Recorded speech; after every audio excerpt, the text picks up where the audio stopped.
Hello, my name is Ben. I'd like to speak with you briefly on the dangers that you may be facing due to Cryptosporidium. According to the Center for Disease Control, cryptosporidiosis is a diarrheal disease that is caused by the microscopic bacteria Cryptosporidium. It lives in the intestine of humans and animals and is passed in the stool of these infected. The parasite possesses a durable outer shell that gives it the ability to survive outside the body for extended periods of time, as well as making it resistant to any type of chlorine-based disinfectants. Cryptosporidium parasites are found throughout the world. In the US alone, an estimated 748,000 cases occur each year. This time I'd like to welcome Dr. Rogers, an expert in microbiology. Welcome, Doctor. Thank you for having me. Dr. Rogers, what can you tell us about the spread of this illness? Well, Cryptosporidium, or crypto, as the disease and the parasite are both known as, live in the intestine of the infected host and is passed through the stool. In a single bowel movement, millions of the cryptogerms can be released. This begins as soon as the symptoms begin to show, usually diarrhea first, and can last for weeks after the symptoms stop. This means that even after you start to feel better, you're still a source of contamination. How do people get crypto? Primary source of transmission is actually ingesting the parasite, usually through swallowing what we in the medical field call recreational water. Recreational water? You can find it anywhere. It's water that you find at the hotels, at their swimming pools, hot tubs, fountains. It can also be found in nature, lakes, rivers, streams, ponds, any type of water. It can be contaminated either through sewage or from infected feces. You can also contract crypto by eating uncooked food that has been infected with crypto. That's why it's so important to thoroughly wash any fruits or vegetables that you plan on consuming raw. What are the symptoms?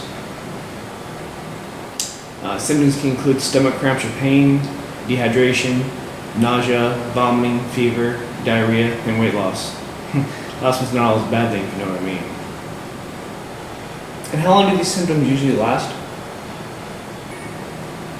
In someone that has a healthy immune system, usually only a week. It's people with a compromised immune system, such as those infected with AIDS, cancer victims, or transplant patients, that the infection is significantly more serious. How serious? Deathly serious. Just kidding. But not really. If you are immunocompromised, specifically if you have AIDS, the effects are much more serious. It can last much longer, it can cause prolonged diarrhea, dehydration, and in some cases, death. Is anyone else at higher risk? Well, there are individuals who are more likely to become infected, such as children who attend daycare, especially diaper-aged children and the daycare workers that take care of them, parents of infected children, international travelers, hikers and backpackers, pretty much anyone who drinks from unprotected water sources. If you believe you may be infected, how do you go about finding out for sure?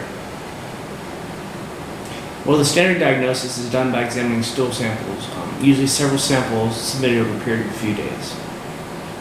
And the treatment for this illness? If you have a healthy immune system, then you should recover without any treatment at all. Simply drink plenty of fluids to replace those lost to prevent dehydration. You can take anti-diarrhea medicine, but you need to check with your physician first. If you have any kind of weakened immune system, that's when you need to contact your doctor immediately. What should you do to try and prevent yourself from contracting crypto? Basically, it comes down to practicing good hygiene. Wash your hands often, especially before you prepare food, after you're using the toilet, or anything that has to do with handling human or animal waste at all. Don't go swimming in a pool or really anywhere if you have diarrhea. That's just inconsiderate and gross. Also, if you do go swimming, don't swallow the water. I mean, who does that? It doesn't matter where you are. If your body or someone else's body has been in the water, don't drink it. Thank you for your time, Doctor. No, thank you.